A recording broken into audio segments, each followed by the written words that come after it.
So this gentleman that just walked in who wrote the Van Halen Rising book is Greg Renoff, and he lives here in Tulsa, but I just found out off the air as he was getting set up, he's actually a fellow Jersey guy. I had no idea. Sparta, New Jersey's class of '87.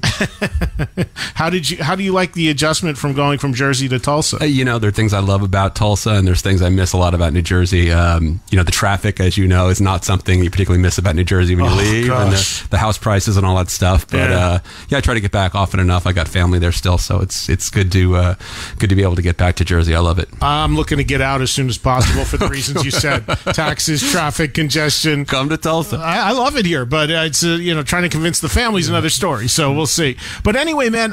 So before we get into this book, which I love, the book again is called Van Halen Rising, and it chronicles the earliest years of Van Halen, leading into and covers the making of the first record. But I want to get some, and I read it. No, I read every page of it. I loved it. What inspired you to write this book? Are you just a big Van Halen fan? Yeah, I first saw Van Halen in 1984 at the Meadowlands, and I was 14. I scalped a ticket for $50 from the kid behind me in homeroom for that tour, and I'd heard Jump on the radio, and I just loved it and became a fan. And then I ended up becoming a historian. I'm a professional historian. I went to grad school, went to Rutgers, and then went on and got a PhD. And I ended up being at a place in my career where I'd gotten tenure, in which that means I had a little bit of a break, and I wanted to write something that was non-quote-unquote academic, and I started to think about writing something about Van Halen, and I just thought I'd write a little article maybe about their early days or something like that. And I started to get these when I would talk to a couple people on Facebook who I found out had kind of been around when the band had started. I really realized there were some stories there. For one, the wet t-shirt contest story in '76 at Van Nuys, when Van Halen is is really the band that's kind of pioneering the wet t-shirt contest in a bar environment. The stories about the backyard parties. I met a couple of people on Facebook who had gone to these parties and actually connected me with the people that hosted them, and started to hear these stories. I said, this is amazing that this was all going on and no one had really documented it, about how the band made it, broke through, it got out of Pasadena, and then all the stuff about Kiss and Gene Simmons, and even particularly about the resistance that the band got from the industry, that they were really not seen as a suitable band to sign, which was always amazing to me when you think about Van Halen. They were so commercial and they were so successful, and that all kind of got me interested in this, and I just sort of spun into a book. So you focused, and that's the reason why you did, because I think it's interesting when you look at Van Halen, you decided to focus on the early days before they were signed. You could have easily started with the first record and gone through, but that was the impetus to start in the early years, because some of these notes you got from Facebook, people had been at these parties and stuff. And I just wanted to know how Van Halen became Van Halen. I mean, I felt like I had read every Circus Magazine article. I'd read Roth's book. There had been another number of other things that had come out that had kind of documented Van Halen after they became famous. I feel like I knew that story as well as we were going to know it, and I was like, but wait a minute, what happened when they opened for UFO? That story had kind of become part of rock legend. Even that was in their first bio that was put out by Warner Brothers. The whole Gene Simmons saga, I didn't really feel that anyone had kind of really gotten into the primary research of that to figure out what really happened, rather than sort of leaving it all up to the quote-unquote legend of the... Oh, yeah, and by the way, all these things you're touching on right now, I want to dig into in more detail, because I made a few notes and stuff, but I'm just trying to get the overview on how this thing came about. So before we get into specifics in the book, what kind of cooperation? I know the Van Halen camp's impossible. So did you get any cooperation from them, or I guess did Michael Anthony talk to you? Yep, because he's a wonderful guy, just the best. So that doesn't surprise me. But did you get any other cooperation? The person other from the camp who I talked to was Pete Angelus, who was helpful. Pete had obviously went on after with Dave and stuff, and had Black Crowes and stuff. Yeah, and he had been with them since '77, so he was there for that beginning part. I actually didn't reach out to anybody in the Van Halen quote-unquote camp until the book was almost done, actually, because I wanted to kind of present them with the fact that the book was going to come out. It was largely done. I did have questions that only Eddie and Dave could answer, obviously, but I also wanted to let them know that this wasn't sort of a project that they were going to be sort of essential for. I mean, I wanted to know that it was going to come out. I had done the work. I had talked to everyone else I could possibly talk to, and let them know that, look, I would love to hear from you guys, but I got a polite no from Eddie. 2 weeks after I pitched it to Roth's camp, I got a no through his person as well, and that didn't really surprise me at all. No, actually. They just don't talk. I don't know what.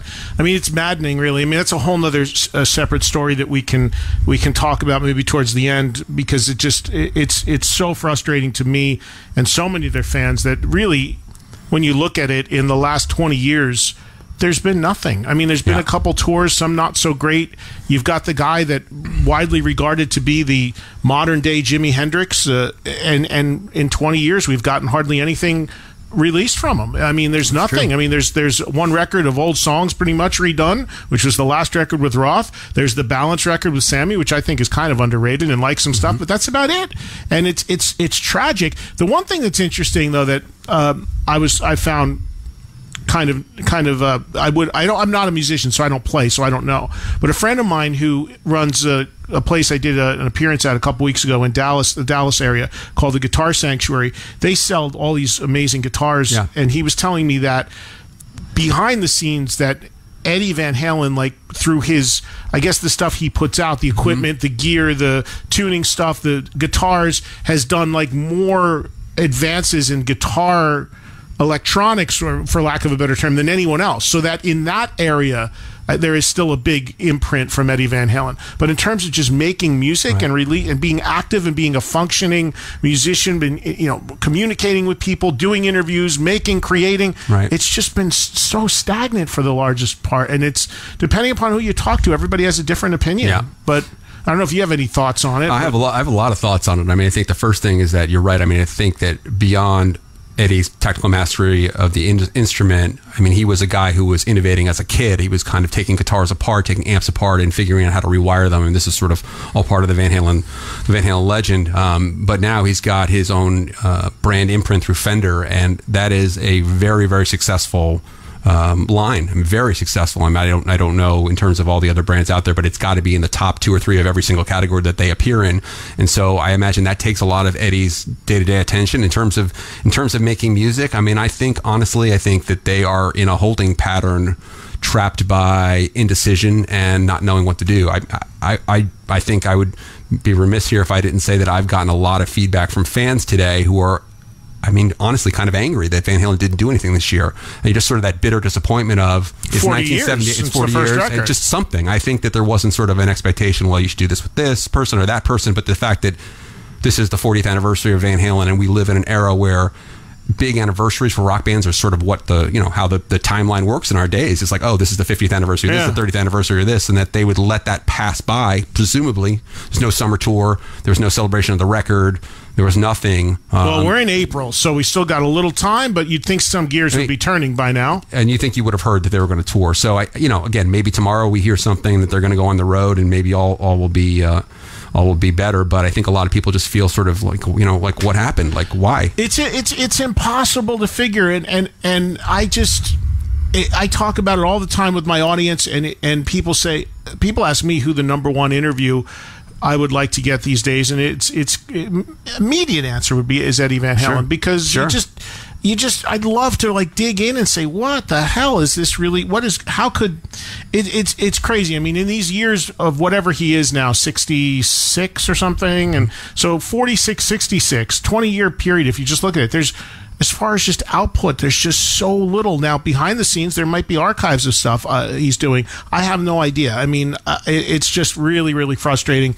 Like me and all the other fans of Van Halen, they don't talk. We don't know what's going on. And, even Wolfgang has this record done, which Mark Tremonti was on my show here yesterday, and he's close with them, and Wolfgang was in his band at one point. And I said, when's that record going to come out? Because that record was supposedly done. And I think it's all tied together. I think if Wolf puts out a record, he's going to have to be asked about Van Halen and doesn't know what to say. I know when they reissued the latest remastering of the catalog, I was shocked because Rhino, who did the reissues, they do phenomenal reissues and packaging and booklets and.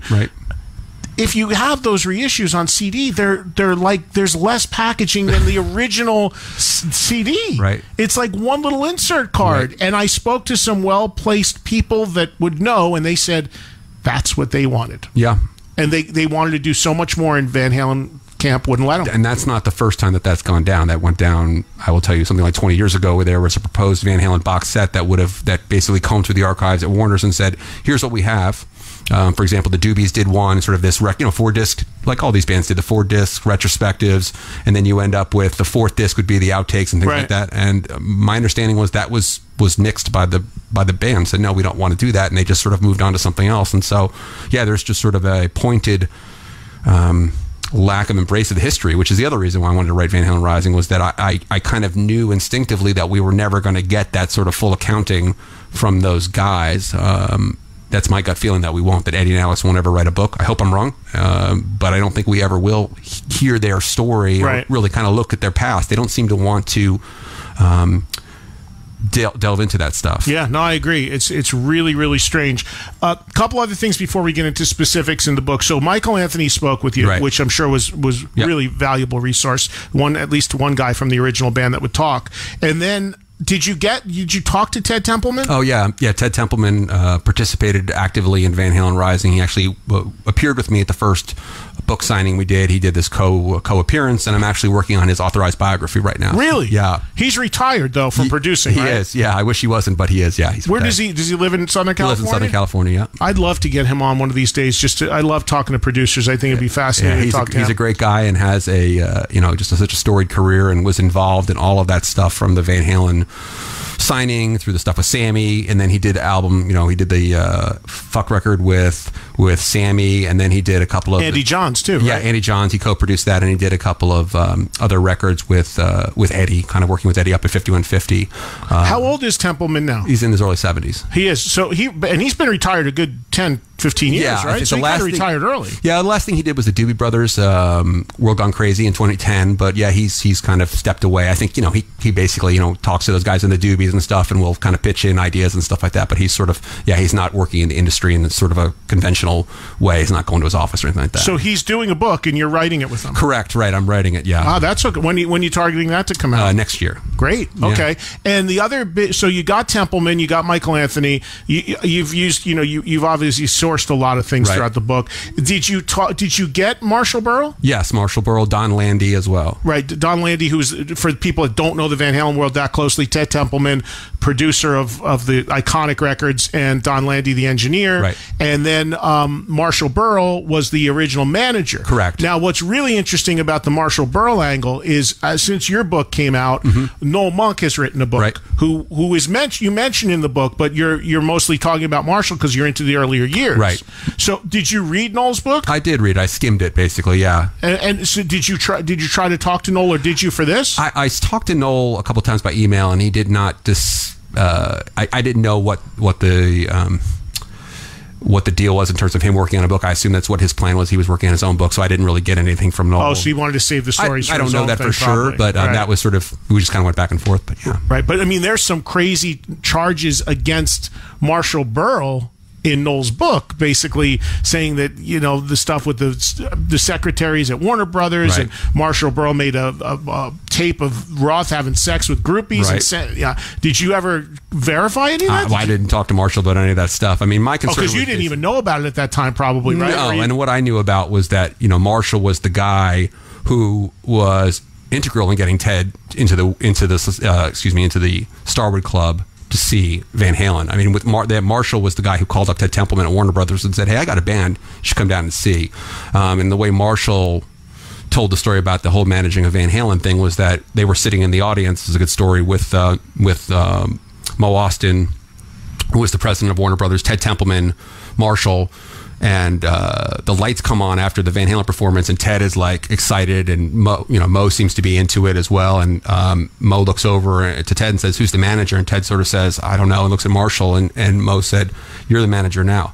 And basically sort of like they need representation, you're the guy. And so at the time Marshall was booking the whiskey, that's what he was doing. And so Marshall sort of like kind of got swept up in this job without like seeking it out. But yeah, he got them a record deal basically by getting Ted in the door. Which may explain why in Noel Monk's book he says that Marshall, even though the band was emerging and catching, really just blowing up and the huge buzz, Marshall, according to Noel, had great indifference about managing them. And that's Noel's claim, basically. Right. And that's why he ended up taking over, because the ball was being dropped in a lot of areas. It just didn't seem like Marshall was all that into it. And Noel would eventually take over managing the band for all that time. So maybe because Marshall was just kind of pulled into it, and I don't know the man at all, but his mind might have been other places. I don't know. It's interesting, though, because having read Noel's book and had him on, which, of course, came out after yours, and then reading your book, you cover the Marshall Burl stuff, and then I guess really people could get the companion book to yours would be if you want to continue the story. Sure. Because you mentioned Noel and where he came in as a Sex Pistols tour manager and all that stuff, and that's exactly how Noel's book picks up. Right. So there almost could be, if you want the full Van Halen story, companion pieces, because his starts with around the first record and yours ends with the release of the first record. We got to hit a break. We're going to come back. A couple more things from me as far as an overview on this. A bunch of specifics I want to ask you about, because it's fascinating, the stories about Van Halen in their earliest years. Greg Renoff is here. The book is called Van Halen Rising. It was released how long ago? 15? Yeah, 2 years ago, yeah. So the book's been out a couple years, and like I said all along, I know I'm late to the party on this. It's taken me forever to get to read books sometimes. I hate talking to people about books until I've read them and had the chance to do it. But my audience has been telling me about the book for 2 years. Like, you got to get to Van Halen Rising. So now that I finally did, and I realized you were in Tulsa and I was here, this worked out great. So let's hit a break. We'll come back with more Van Halen talk with Greg Renoff about their earliest years, and so much more to get into. Some stories that are just phenomenal. And we'll work in your calls and your VH questions as well at 844-686-5863. 844-6-VOLUME, live till 4 p.m. Eastern Time here on Trunk Nation. Coming right back.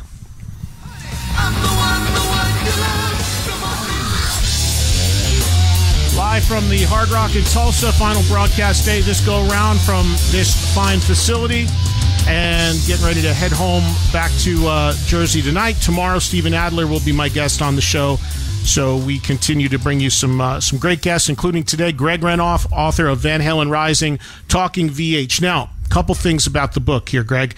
The book is subtitled "How a Southern California Backyard Party Band Saved Heavy Metal," which is a mouthful. The thing that strikes me about that jumps out is heavy metal. Mm-hmm. I'm a huge metal fan, as most people know, but I never considered Van Halen to be a metal band. But then, so I found that interesting that it was branded like that on the book. But once I read the book, I kind of understand where you're going, and you actually make the case, or I actually wrote it down in my notes, where you say something like Van Halen basically invented pop metal. Right. So explain a little bit about, because I always just looked at Van Halen as a hard rock band, although I got the first record when it came out. Right.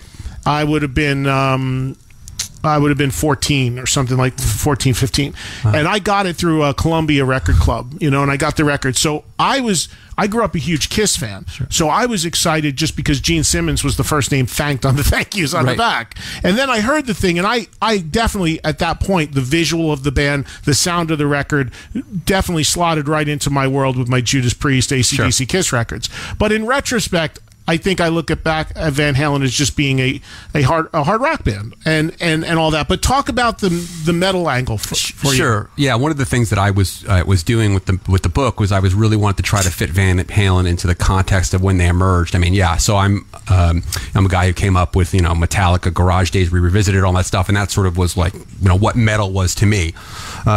But when you go back and look at the way that Van Halen was described by magazines like Cream and like Hit Parader and Circus at the time, they would call bands like Kiss or even Queen, they would call them heavy metal. Now, again, we would not sit here and go, Queen or Heart or these bands were like heavy metal. But the idea of the sort of the loud guitars, the screams, and this sort of bands that seemed to be the ones who were the inheritors of the Black Sabbath, Led Zeppelin tradition, that was what was still being called heavy metal. And so I think that's what I really wanted to try to capture was at the time, nothing really that was successful commercially, super successful like Van Halen was, sounded like Van Halen. So as I observed, bands like AC/DC, Judas Priest, the Scorpions are all putting out records in 78, but none of them have become sort of big, huge hit albums until later.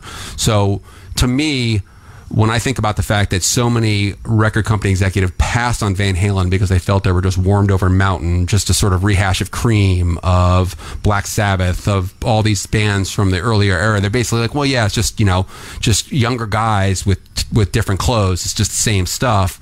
And then when you heard Van Halen come out and the songs were shorter, you didn't have the 6-minute songs, they were much more compact and pop-like, but you still had these incredible guitar solos by Eddie Van Halen. But I think any stretch of the imagination, what people would say, like Eddie Van Halen was the primary architects of heavy metal guitar. I mean, there's just agreed, yeah. And then with Roth's vocals, the way that Roth sang was so explosive and so just kind of leapt out of the speakers. And then the production, the Ted Templeman, Don Landee production, which was so loud and raucous, to me, that was what made them metal at the time, and they were called heavy metal at the time. Now, as I say in the book, I try to go on and talk about that, I'm not saying that Van Halen necessarily influenced Metallica or Van Halen influenced these other bands that went on that we would call heavy metal, but the pop metal sound, certainly like Dokken, Rat, Queen, Queen goes Queensryche, all these other bands that in one way or the other all kind of borrowed from Van Halen from one degree to another, either huge or very, very small. Oh yeah, well, without question, the biggest imprint was left on the hard rock and metal world. I mean, I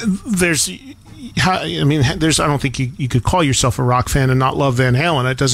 I don't know who doesn't, but let me get into because I've got notes here, and before you know it, I'm going to run. Are you good on time? Okay, because there's a bunch of stuff I want to hit you with. Okay, so I want to get into it. I wrote down some notes.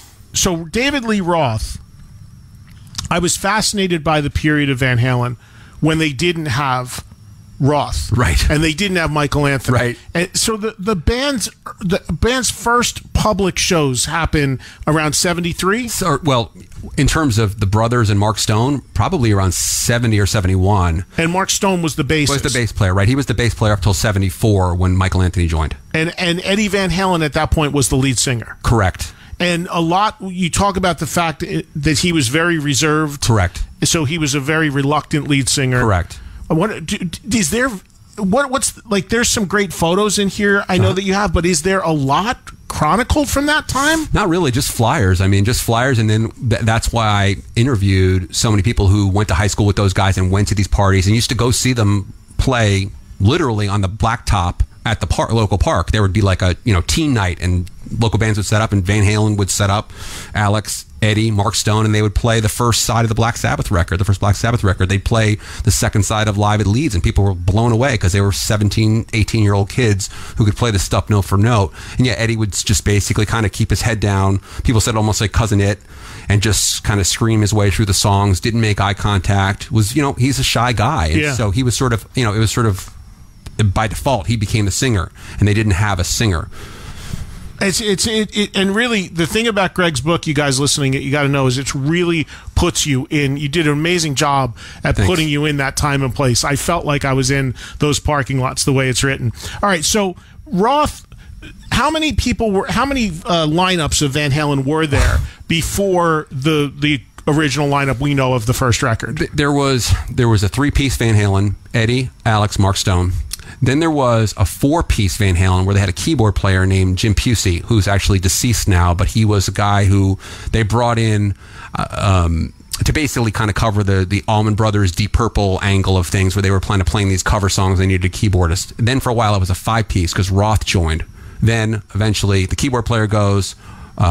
Michael Anthony replaces Mark Stone. This is in May 1974, and then you have the final Van Halen lineup that makes the first record. Right. So Roth, what I found interesting is that Roth auditioned for the band. Right. Yeah, more than once. More than once, and was passed. They passed on him because they didn't think he could sing. Correct. The one thing that's fascinating is that throughout the book, there's a theme of the fact that David Lee Roth struggled vocally. Right. And that he was there was like Eddie and Alex actually at one point Roth had actually had a rival band, right? Yes.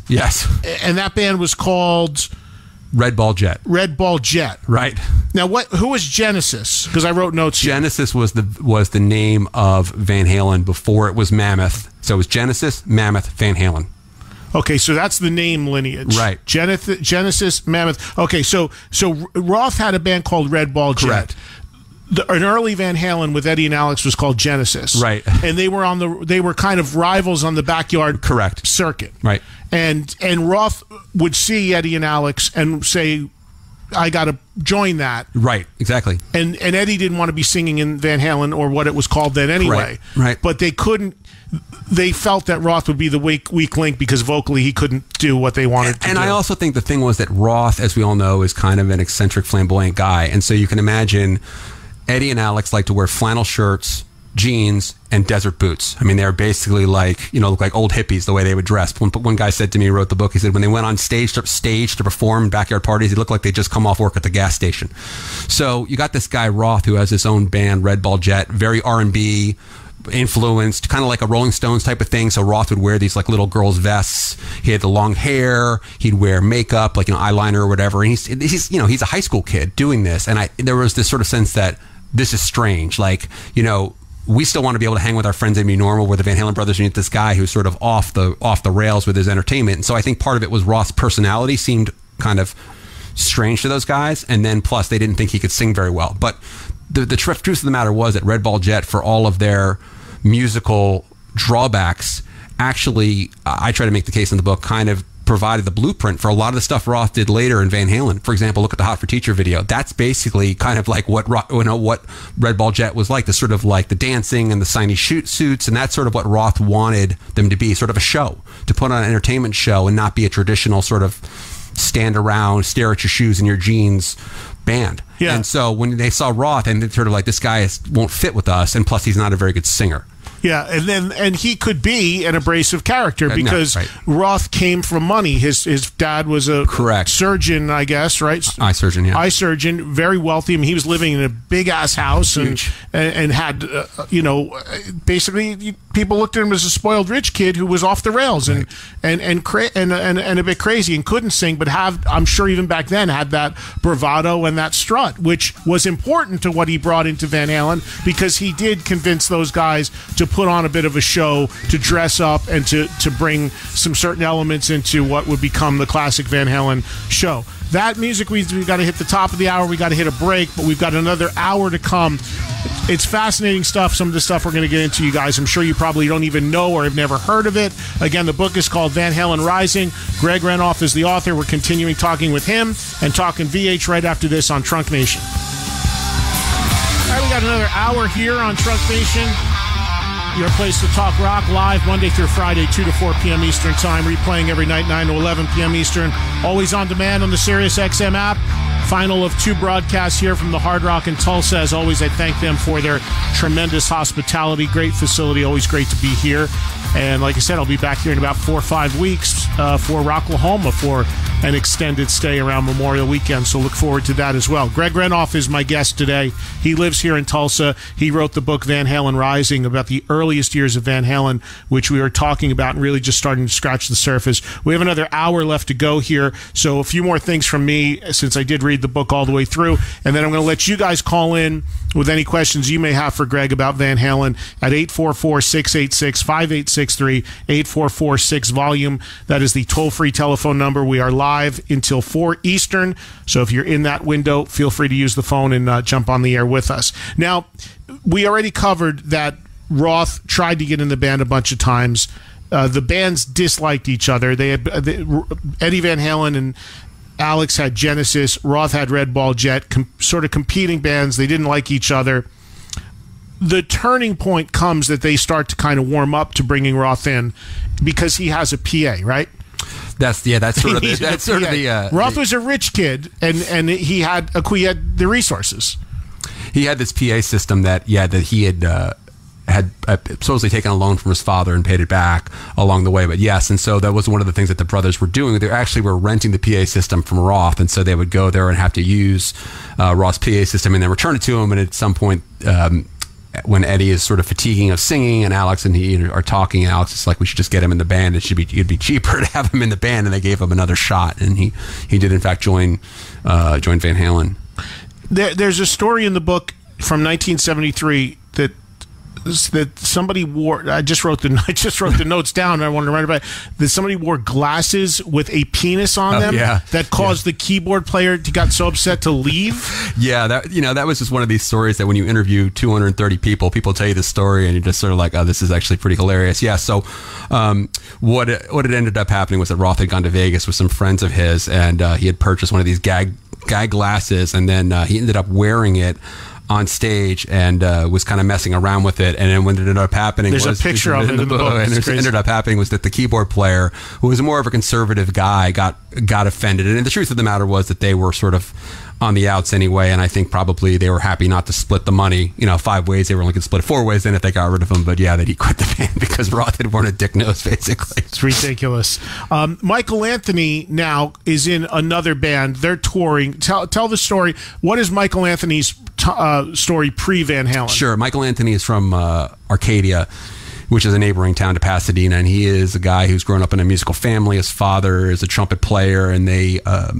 kind of the parents really foster the music in the boys, and Mike ends up starting one of his own groups. He's got a number of groups called Snake, where it's basically like a ZZ Top style power trio. Mike plays bass and sings, and what ended up happening was they had a gig at Pasadena High School. It was a band called Snake, Mike's band, and then Van Halen together at Pasadena High School, and Van Halen's PA, Roth's PA, blew up, basically like shorted out, and Mike was nice enough to loan, nice guy, obviously we all know, like nice from the get-go, he'd loaned the PA system to Van Halen, and at the time there was some static within the band with their bass player Mark Stone, who's a great bass player who had been with those guys for years, but there was sort of a falling out that was going on, and those guys had spotted Mike, and then they invited Mike to audition, and eventually Mike joins Van Halen. I think one of the other reasons too they were attracted to Mike was Mike had this incredible voice, and they could do all of these pop music songs. When they would play these clubs, they had to play sort of Three Dog Night songs and all this other stuff that was sort of on the rate at the time, and Mike had this voice that was great for covering keyboard parts and the harmony parts that they could use as well. So he had that great bass playing plus the singing. Because remember, you guys,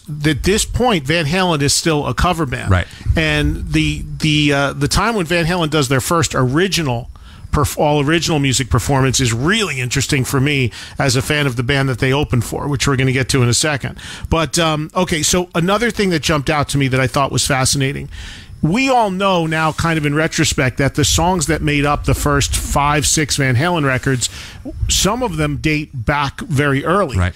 I had no idea. You had something in the book where as early as 74 they were playing songs that would end up on Women and Children. Yeah. So like Take Your Whiskey Home and stuff like that. Yeah. Yeah. So it's interesting, and I wondered if Templeman put any light on this, that they had written, I guess, such a catalog of material that they really were, I guess, at the time doing Women and Children, writing new stuff, but still kind of pulling, as recently as A Different Kind of Truth, they're still doing that. So that's kind of fascinating to me, that how they decided to allocate the material at what time throughout their history. Yeah, I mean, I imagine that Ted's strategy was, I know it was, the strategy was that for the first record, there may only be one record, so you take what you think the best songs are, and so, Running with the Devil, and you talk about Love, these other songs were the ones that ended up in the first record. And then there was the legendary 25-song demo that was done around March or April of 1977. This is after they signed with Warner Brothers. Ted would go back to this tape over and over and over again and kind of go, well, we didn't do Hang 'em High, basically. Let's do Hang 'em High for Diver Down. Or we didn't do even House of Pain, never made it on a record till 1984. That was a song that dates back to like 1975 or so. And so Ted always said he always used to go back to that demo and sort of listen and be like, what else can we take from this? And then knowing that Eddie was still writing songs and there'd be new material like Panama and these other things would obviously, Hot for Teacher would pop up for the new records and stuff. And She's the Woman, which was on the most, still to date, the most recent Van Halen studio record, A Different Kind of Truth, actually goes back that far. Right. That's amazing. Right, yeah. They were playing that song as early in these days. Okay, go ahead, Greg. No, I was just going to say, yeah, and it's fairly similar. I mean, if you listen to the demo on YouTube, it's really not that different. I mean, and that's part of the thing I think that was so remarkable about Van Halen, is that they had this incredible songwriting ability as this unsigned band, that they had this huge backlog. It wasn't as if they had like, you go into the studio with a band, they have got 5 good songs, then you're like, what are we going to do now? And then the guys can't really write. They've written 5 songs over 5 years. They had 25, 30 more songs stashed away, and even stuff that didn't end up in the demo, because Eddie and Dave were such a great songwriting team. Even I'll tell you really quickly. I mean, one of the things that one of their roadies, a guy named Tom Broderick, who I interviewed for the book, talked about. There was a period right before the first record came out. He said where you'd go in the basement, they go into Roth's basement, and he would be helping them rehearse or whatever. And he said Atomic Punk would come out of it, or Fear Your Love Tonight, or these different, like, he's like, it sounded like, felt like, he said, he's exaggerating, but he felt like every week there was a new great song that they were writing because they were in such a zone for songwriting. And all this great material, that lasted obviously for a whole career. The first time Van Halen plays a set of all original music, they are opening for one of my other all-time favorite bands, UFO. Right. And at that point, this is in '76, Michael Schenker was a guitar god. And you've got...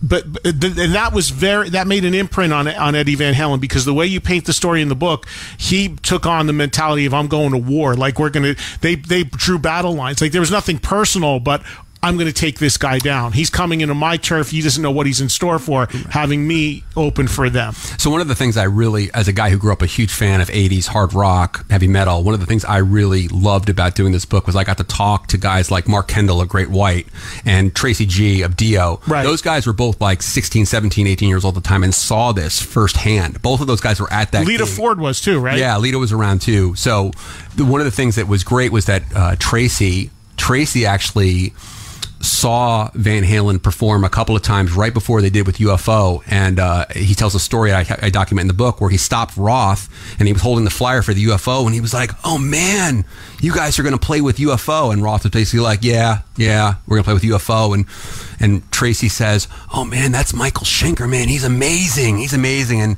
and Roth's like, "Yeah, he's all right." Eddie's going to blow him away.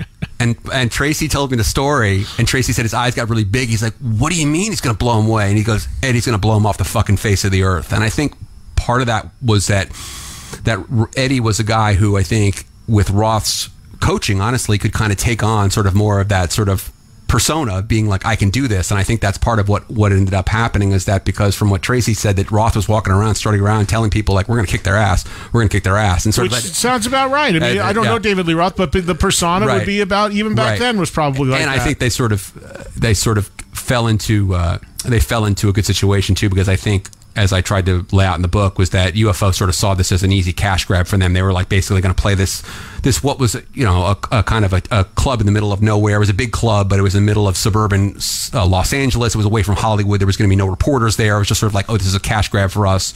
Who's this Van Halen band? We don't know who they are. And they kind of came in and kind of partied, and they were kind of burned. And Van Halen kind of came in to sort of light the world on fire, so to speak, and that they really stole the show that night. Van Halen did. Yeah, it's amazing. The very first time Van Halen ever plays a set of all original material, it's opening for UFO, and that was a big moment in the band's history. I mean, that was one of the things too. If you think about the time period, you could make a lot more guaranteed money being a cover musician at the time, because the way people used to do was go out to these nightclubs and hear these top 40 sets of bands playing Doobie Brothers and Little Feat and all these different songs that were on the radio at the time. And so by taking the dive and going, we're going to play original music, if no one likes your original music, you're sort of out of luck. And so those guys just sort of say, we're going to stand or fall by the quality of what the songs we wrote, rather than kind of just playing Foghat and Kiss songs for people. That was a big deal to sort of plant the flag and say, come see us, we're an original band worthy of a record deal. Yeah, and the biggest takeaway as far as the early years of Van Halen for me was, I had always heard that there was a great following for them as a local backyard party band. I had no idea at the level. And you paint that unbelievably. Like, you talk to the people that hired them for backyard parties back in the day.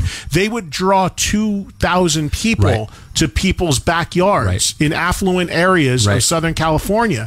And they would put these flyers out, and there were actually parties where Van Halen would play where police choppers, riots. I mean, this is it's amazing to me there wasn't more documentation of this. I mean, it's major stuff. I mean, you can't. Maybe there is, and we just don't know about it, right? There's some newspaper articles. Of course, they don't mention the band Van Halen. They'll say, police broke up a teen backyard rock party or something like that, and we'll kind of, we're actually important for me to sort of prove that this stuff actually happened. They'll say that, the police came and broke these things up.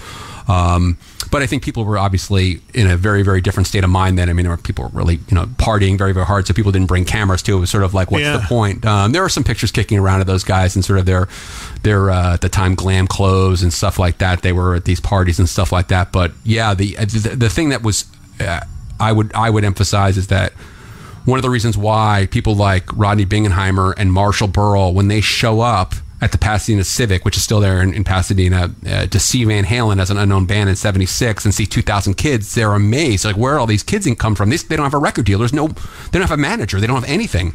But the thing was that Van Halen had been playing these backyard parties and playing these clubs, and they had built a following where everyone in Southern California who was of a certain age, who liked hard rock, knew that Van Halen was a good local band. And so they had these big followings. And so that was part of the selling of Van Halen, to sort of go to Marshall and to Rodney to be like, hey, there's something going on here. Check this band out. It's fascinating to me because I love Van Halen, and two other bands that I love to death are both UFO and Kiss. Sure. And both play a role here in this story. The fact we just talked about, Van Halen plays the first time all original opening for UFO. And of course, the Kiss story connected into Van Halen is way more. You did a great job of finally explaining how the whole thing happened, because there's Gene Simmons was the one that really fought.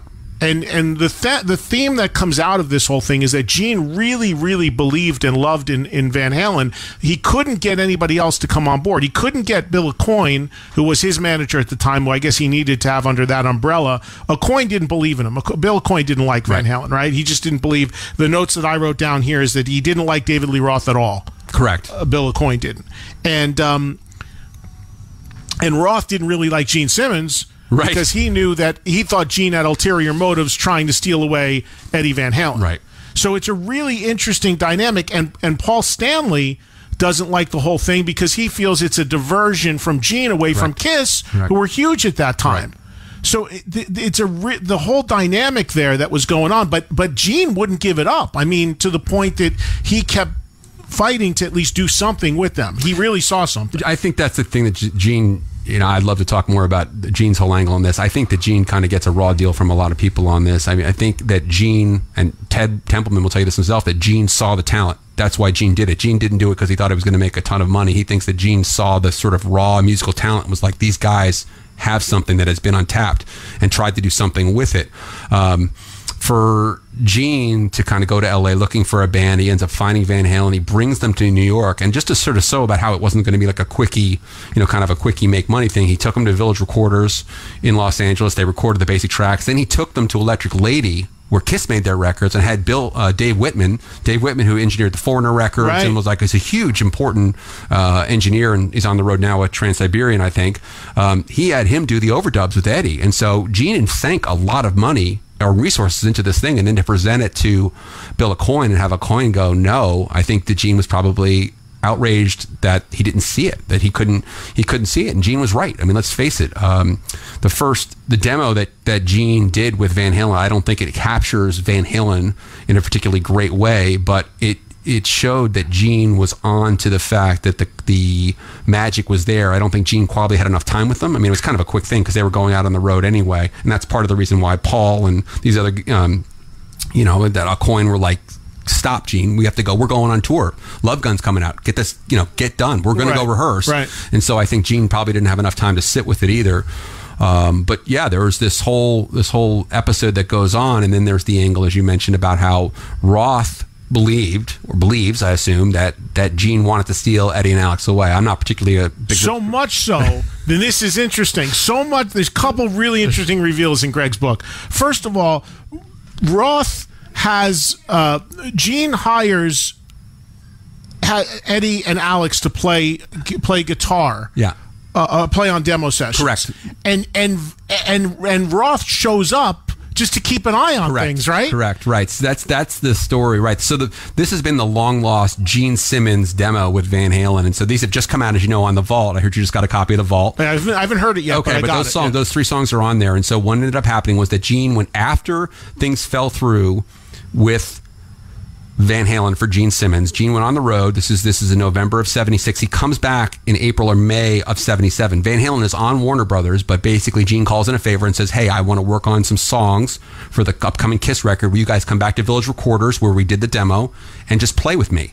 And so he called Eddie, he called Alex, and they hauled their gear over there. And then Eddie's roadie, Rudy Liren, who was with Eddie for a long, long time, tells a story that he's, when they go over to Village Recorders set up, and that Roth had kind of gotten wind from somebody, whatever, from Rudy or somebody. He just shows up. He's not needed, but he wants to keep an eye on things. And basically, he says Gene had this look on his face of horror.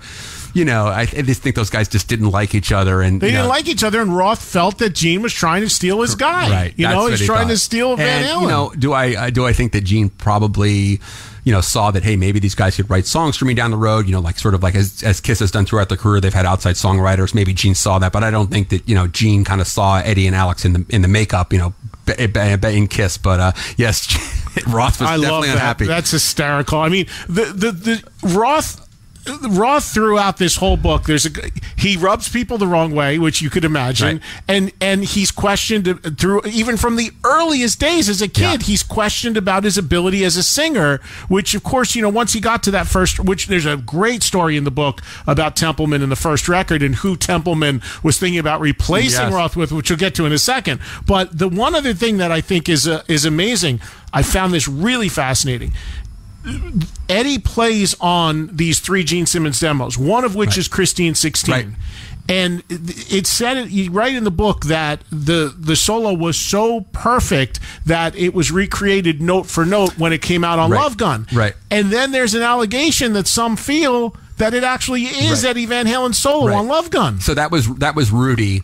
Rudy, in an interview he did in the 80s, Rudy again was Eddie's guitar tech, sitting there. He remembers hearing it, and they said when he listened to Love Gun, he thought, oh my God, it's the same solo. Now, I don't think it is the same solo, but it is, basically Ace replicated Eddie's solo note for note. So I think that at the moment, Rudy said, oh my God, he copied the solo. It's the same solo. I don't think it is the same solo, but it's so close, right, that Rudy was in the same rooms going, is this Eddie? Listen to Love Gun. So you don't think it was just flown in from the demo? I don't think so. No, I don't think so. The guy to ask would be Eddie Kramer, who I just had on the show. Well, maybe you ask him about that. I don't know if he'll remember, but that would be fascinating to find out that that's Eddie Van Halen actually playing on a Kiss record. Well, and the other great part of that story, too, is that I guess Gene was having a hard time explaining to Eddie what he wanted Eddie to do, and eventually Roth says, can I try? And he goes in there and kind of explains to Eddie, because he has had this years of working with him, kind of like what Gene's looking for, and then he nailed it. He was like the Eddie Van Halen whisperer. Yeah, exactly. Yeah.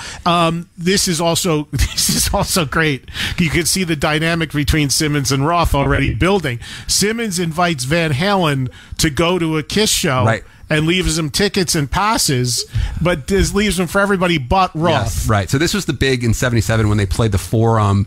I think it was the Forum. And this was when Cheap Trick. It was Cheap Trick and Kiss, and they played. And so, So there's tickets for Michael Anthony, there's tickets for Alex, for Eddie, and no tickets for Dave. Get to the Will Call Nothing for Dave. And then Dave returns that favor, right? That's what Rudy claims. That was Rudy. One of Rudy's stories, that Rudy claims that, yes, that he basically bumped into Gene in 1984 in the spring and said, hey, we're playing the Forum. This is Van Halen now playing the Forum, inviting Simmons. We've got this big album out in 1984. Come on down, Gene. We'll take you backstage. You can meet with everybody, hang out. And that Gene went to the Will Call. No, there's no tickets.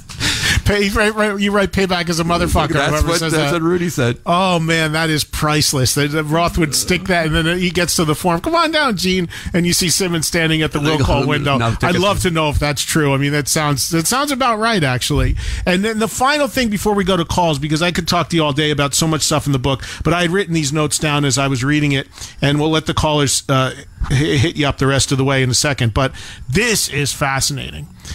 The first album, again, the history here from day one, Roth being questioned about his ability as a singer, as he still is now. Right. In 2018, nothing's changed. Right. But as early as him trying to get into Van Halen, right through, everybody's wondering, can Roth really sing in any way? Ted Templeman, they get the record deal, they start to make the first record, and Ted Templeman isn't sold that David Lee Roth can sing. Right, exactly. And he now what's one of the bands that Van Halen would cover is Montrose. Everybody knows that Montrose was a hugely influential band, although not commercially successful, but on Warner Brothers, produced by Ted Templeman, and hugely influential to Van Halen as well. So it's set. Templeman actually, before he's convinced Roth can sing in the studio, contemplates replacing Roth at that time on the first record with Sammy Hagar. Right. So the way Ted will tell the story is that he had doubts about whether or not Roth was going to be able to handle the studio. He thought live, he said, it's fine. The whole show was there. He loved him at the Starwood. He said he got him in the studio, and obviously it's a different beast. You have to be able to kind of hit the notes and kind of be much more technical about the singing. And after they did the demo, he said he was concerned. He was worried that it wasn't going to be able to come together. I think in part because he saw that this Eddie Van Halen, guitar player, was such a world-changing talent, and he wanted to make sure that this album didn't miss. But he said that he thought about it more and more, and he said that he thought Roth was smart, he was funny, and he said, Ted said to himself, I've been working with singers. I was a singer in Harper's Bazaar. I've been working with singers for years, helping them in the studio. We can do this. And basically said, I'm going to help Roth do the things Roth does well and not do the things he doesn't do well. And that's kind of what you hear on the first Van Halen record, the screams, the yelps, the sort of the style that we know of David Lee Roth, which of course is so identifiable and so much a classic vocal style, was part of kind of Ted having confidence in Roth ultimately that he's going to be able to get the job done, and also thinking about, look, let's just coach him up. He needs to, he's like a quarterback prospect. He just needs the right coaching to be able to get it done. But yes, he considered calling Sammy. He never made the call because he knew that Sammy was sort of in a position where he could have possibly joined this band, and also that Sammy had obviously much more better technical vocal chops than Roth did. Amazing. So as early as the first record, Templeman considers bringing in Sammy Hagar. Think of that. First album could have been potentially Sammy Hagar if Templeman didn't give Roth the benefit of the doubt to get through the record. The last thing is just hit me too. You go into great detail, which it deserves, about the whole technique of Eddie's two-hand playing, the tapping stuff, going back to where that was originally found, which was the lineage, if I remember right, was the guitar player in Canned Heat? Right. So that the story I heard from the guys who were around at the time is that there was a guy named Mandel, who was in a guitar player named Mandel, who was in Canned Heat, and he ended up passing the technique on to a guy named Terry Kilgore. You may know Terry Kilgore he was in the David Lee Roth band for years. He wrote some songs with Rat.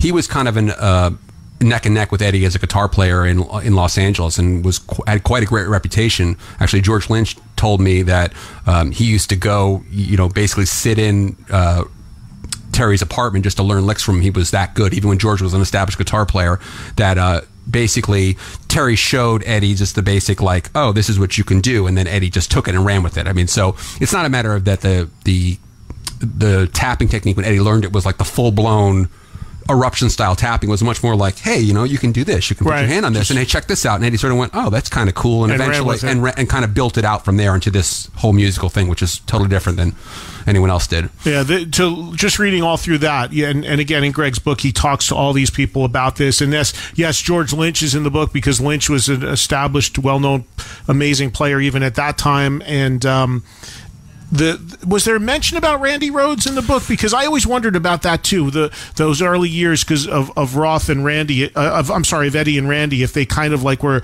a bit competitive at the time. Well, the thing was, there was only one real gig that I know about that they played together. They played together at Glendale College in 1977, and from what I understood, it was kind of a non-event, sort of all the talk about this rivalry and all this stuff. There was.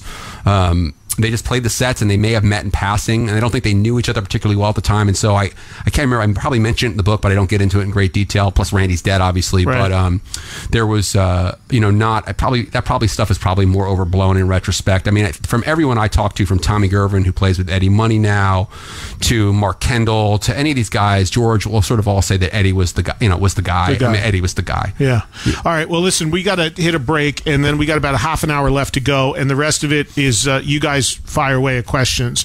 844-686-5863, 844-6-VOLUME. We've been talking Van Halen. Again, the book is called Van Halen Rising. You can get it anywhere. It's been out for a couple of years, but wherever you buy books, Amazon, whatever the case may be. Some great photos. I mean, we're talking about this band went on to become one of the biggest rock bands ever, playing in backyard parties and stuff with these different members and different lineups. That's all documented in Greg's book. The flyers, that's great.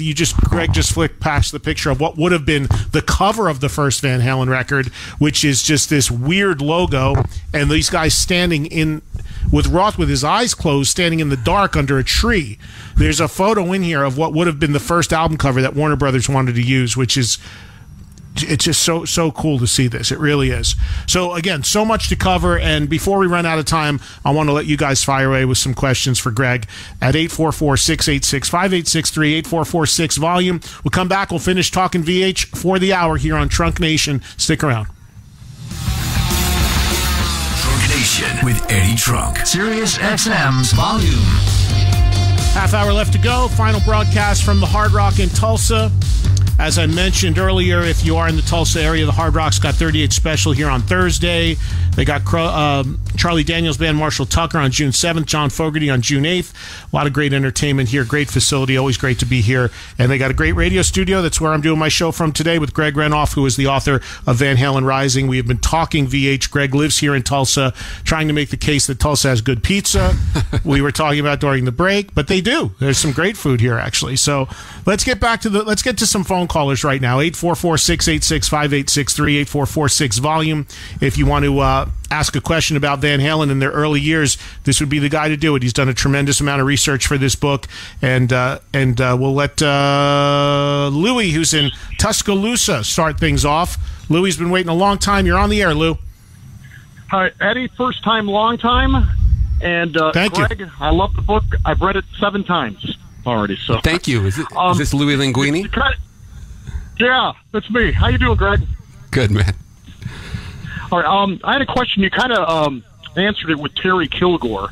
As being a guitar player myself, I found the stuff about Eddie's development absolutely fascinating. There's another guy you talk about in that book, Jimmy Bates of Stormer. Yeah. Can you talk about him a little more? I know he's deceased now, and I've heard some of his stuff on YouTube. And the guy was just a great player. There's probably 1,000 of them out in L.A., but can you elaborate on Jimmy a little bit? Sure, yeah. I mean, one of the things that I really loved about doing this book as a frustrated guitar player was that when you look at the guys that were around with Eddie at the time, you had George Lynch, you had this gentleman, Jimmy Bates of Stormer, you had Randy Rhoads, you had Tommy Gervin, who went on, who plays with Eddie Money now. There were these tremendous... Rusty Anderson, who plays with Paul McCartney right now. So there was a number of really, really great guitar players. And the gentleman you're talking about, Jimmy Bates, was this guy who probably, if he looked more like Eddie Van Halen, he probably would have been able to have a career, but he was very big. He was like 6'4" and was kind of balding and was just sort of this guy who was not particularly photogenic. And he never ended up, I think, kind of having a long career in part because of that. But he played upside down and backwards, if I remember correctly, and had this sort of very, very kind of Ritchie Blackmore, Jimi Hendrix style that guys like George Lynch, Mark Kendall, in particular, a guy from Great White, will tell you, was just an incredibly great guitar player. One of these guys, again, who would you stand there and your jaw would drop. But the other thing, too, for guys like Jimmy, he probably just couldn't write the same type of songs that Eddie could write. And so they just didn't end up making it. But it was really, to me, remarkable to sort of see Van Halen kind of triumph out of that in 78 when you look at the level of competition. This was not just sort of like your local average backyard guitar players. By the time these guys were at the verge of stardom, meaning Van Halen, you had Randy Rhoads, George Lynch, all these guys I've mentioned who were right there, who were go on to be the best. And so, yeah, Jimmy Bates was another guy who never made it, but was a tremendous talent. Robert in Springfield, Massachusetts, you're on with Greg Renoff. What's going on, Robert?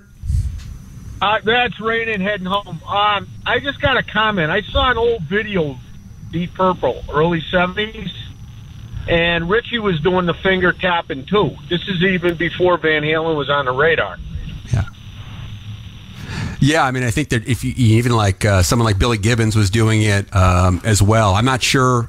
People have talked about the fact that even Ace may have done it. I'm not sure if Eddie saw that. I mean, that's the thing, is that I wasn't able to document that. I know that Terry Kilgore and people who were around Terry Kilgore at the time will tell you that Terry showed it to Eddie. But, listen, even if you listen to like Beer Drinkers and Hellraisers by ZZ Top, there's a little bit of tapping on there, and I'm sure Eddie heard that. I mean, Eddie's too good of a guitar player not to have heard that. So it isn't as if there was just sort of one source for that. But yeah, it's one of these things that a lot of guys had kind of played with probably, but Eddie's the guy who took it to the umpteenth degree and made it. I agree with you 100% on that. I've seen the gentleman like almost 30 times. Oh, yeah. Yeah, I think that's the point. Thank you, Robert. You could go round and round with where the very first person to take their picking hand and tap the neck, but who really did something with it, and that is unanimously thought of to be Eddie Van Halen, who I think you say in the book, Greg, the first time he kind of has his back to the audience, right? Yeah, I mean, that was part of the thing, too. I think that was probably sort of one of those things that in retrospect people probably over-remember, and part of one of the things that Eddie used to do during Eruption was he would face the amps like Hendrix used to do and kind of rock them. And so I think when he would do that, people would sort of say, well, he's doing that to hide the tapping. I think it was much more for kind of a showmanship thing. But there was no question that at first, he wanted to kind of keep it a little bit under wraps, I think, because it was, he knew that he had competitors. I mean, that's the truth. Yeah, and he seemed like, even though he is a fairly sort of shy and reserved guy, that when a Michael Schenker came to town, or when some of these guys would sort of even at that level be a threat to the crown, so to speak, he would rise to the occasion. Although he OD'd after the UFO show, right? That's the story that I've heard from multiple people, and actually Eddie has talked about that as well, right? Unfortunately, Eddie has snorted what he thought was cocaine and was PCP and overdosed, right? And had to go to the hospital. He has this triumphant show opening for UFO. By all accounts, UFO doesn't have a great night. Van Halen, first time playing original material, has a huge night, and Eddie doesn't have the post enjoyment because he's in the hospital almost dying from a drug OD. And that's the other thing too, throughout the book you do start to see, which has been obviously talking about the full picture of Van Halen has plagued the Van Halen brothers, drugs and alcohol, starting as early as these backyard parties, that they would live on Schlitz malt liquor and the drugs and the booze, and already playing a role even when they were a backyard party band back then. We got to get one more break in, and then we'll come back, we'll finish up, we'll take as many calls as we can until the top of the hour. Again, the book is called Van Halen Rising. It's out now. Check it out. Back with more with author Greg Renoff right after this. If you take a whiskey. And we're back, and we're live on Trunk Nation, Sirius XM 106 volume. A few more minutes here as I wrap up broadcasting from the Hard Rock in Tulsa back to Jersey tonight. Finishing up, though, with a few more calls regarding Van Halen with author Greg Renoff, who has done a phenomenal book called Van Halen Rising about the band's earlier years. We'll get in as many people in as we can here till the top of the hour when we have to call it a day. This is Rick in Minneapolis. Go ahead, Rick. Hey, Eddie, thanks for having me on. Sure, man, go ahead. I was wondering if you could speak to Eddie Van Halen's early days in practicing and learning the guitar.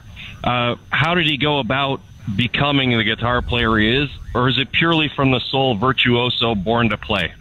I'll hang up and thanks, Greg. Thanks, Eddie. Thanks, Rick. Hey, it's a great question. I think one of the things that the Van Halen brothers had going for them was they became from this musical family. The father was a jazz musician. The mother played organ. But the thing that those guys had, too, is this sort of obsessive need to learn the music note for note. And so there's these stories I have in the book about people coming, these are teenagers, right, who are 16, 17 years old, coming to visit Eddie when he's 16 or 17 years old at the little ranch house they live in Pasadena. And they go in the bedroom, and Eddie has the stereo out, and he's got the Cream record on, and he's got it slowed down to 16 RPMs, and he's playing the songs at half speed, learning the licks and playing it. So there's that aspect of it. But also it was just the obsessive nature of the playing. I mean, there's the story again by Tracy G of Dio fame, who talked about how when he asked Roth how Eddie got so good, and Roth said something like, well, let me tell you, kid, first thing he does when he wakes up in the morning, he puts the guitar on and he starts playing. He's cooking his breakfast, he's playing guitar. He's like, he takes a nap, he lays down with the guitar and it's still on him, and that type of thing. And I think there's some truth to that day. It was just this nonstop obsessive thing. So yes, the musical talent plus the environment, and I think the commitment to the instrument, that just to master it to that level of perfection. You make the case, the story in the book, that when Eddie Van Halen would start to play, even at those backyard parties, it would sound like a jet taking off. It was that big, and you could imagine the impact that it had on people. And again, I can't stress that enough. Greg's book puts you in these backyard parties in 74, 75. You talk to the people who hired them and paid them $100 or whatever to play, and what went on in the police raids and I mean, that to me was the biggest takeaway from the book, is just that this band that nobody really knew about outside of Southern California was pulling in like 2,000 people to people's backyards. Beer and Van Halen. It's amazing. $2. And that even like Gazzari's, they didn't want them. They have to try to get into Gazzari's, and then they finally got the deal to play the whiskey. But they would be the kings of these backyard parties, but they couldn't get a record deal. They couldn't get management. They couldn't even get proper club bookings. Yeah. It's really fascinating.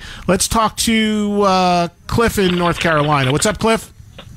Hey, what's up, brother? Hey, it's so crazy that you're talking to this gentleman, because just the other night, my friend Ben came over for dinner, and we were, just shooting the shit or whatever, and he's a big doc guy. He's big into documentaries, kind of like you are, and biographies. And he's like, dude, have you checked out that Van Halen Rising book? And I said, nah, I hadn't had a chance to. Well, dude, we were talking about exactly what you guys were talking about, and it suddenly dawned on me that I had a friend of mine who's a gigantic Van Halen fan from years ago.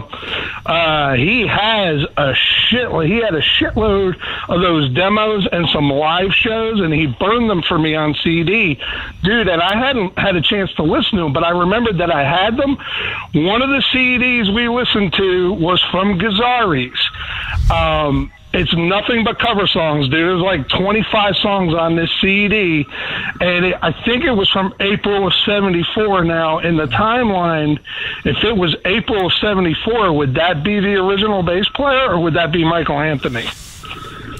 In terms of that actual recording, I'm not really sure, but that's when Michael joined. The original bass player did play at Gazzari's a few times, but basically when they get inside Gazzari's and really start to play and are established there, that's going to be Mike Anthony. Yeah. So they would play everything from KC and the Sunshine Band to Foghat to ZZ Top, whatever was on the radio. And that's the thing they try to throw in an original or two. And that's probably, I think, part of the reason why they were able to become such good able to craft these pop songs is, you play these pop songs, you play enough hit number one singles over the years in the club, you kind of go, oh, this is how you write a great song. And that's how they ended up doing it. Yeah.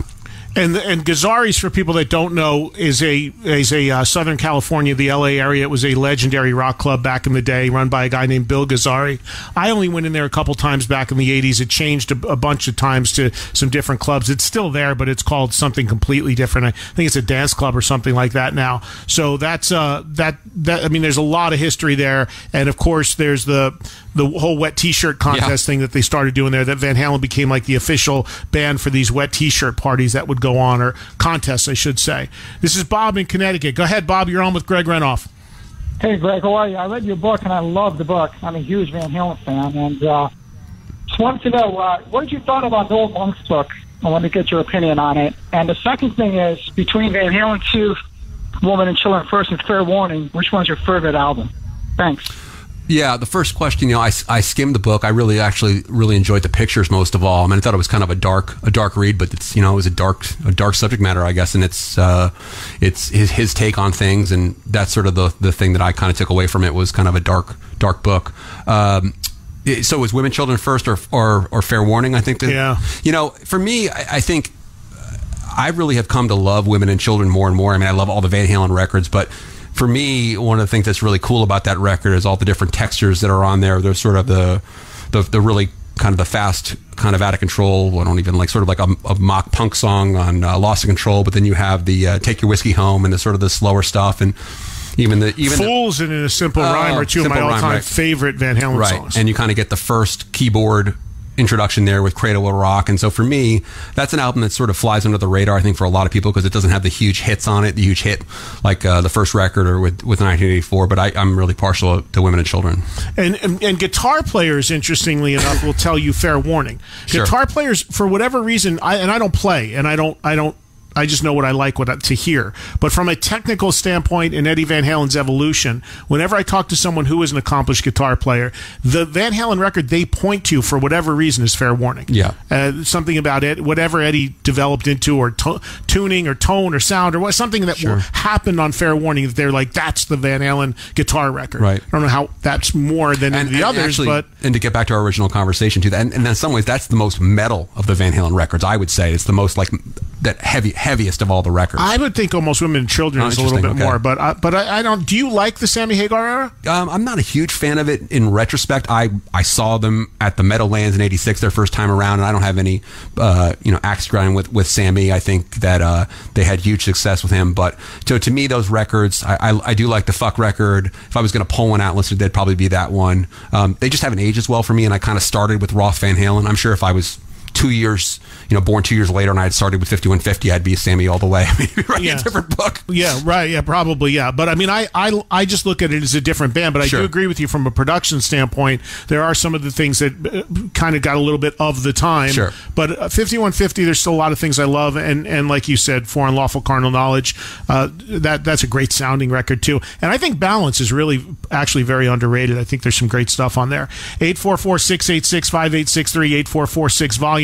And during the commercial, Greg and I did touch on the Gary Cherone era. We were talking during the commercial break about that, and the fact that that was it's so ridiculous when people blame Gary for that not being a successful record, where it wasn't his call. He didn't have anything to do. You said that he was living in the guest house, right? He was living on Eddie's World, So, and you were saying you had heard a story where the producer or whatever was saying, well, this is the most Van Halen-like stuff, and Eddie Van Halen was like, I don't want Van Halen-like stuff on there. Right, he wanted to basically do something a little bit different, yeah. Yeah, let's get Rick, who's in Reno, on. Go ahead, Rick. Hey, Eddie, love the show, man. Thank you. I wanted to, Fair Warning was my first show in '82. I was in 8th grade. I love that album. And was curious, Greg, did you get to talk to anybody about Eddie's dad? It seems like a lot of these interviews with Sammy or Dave allude to him being very disruptive in bringing the band together or different choices that they've made. About Eddie's dad? Yeah, Eddie's dad.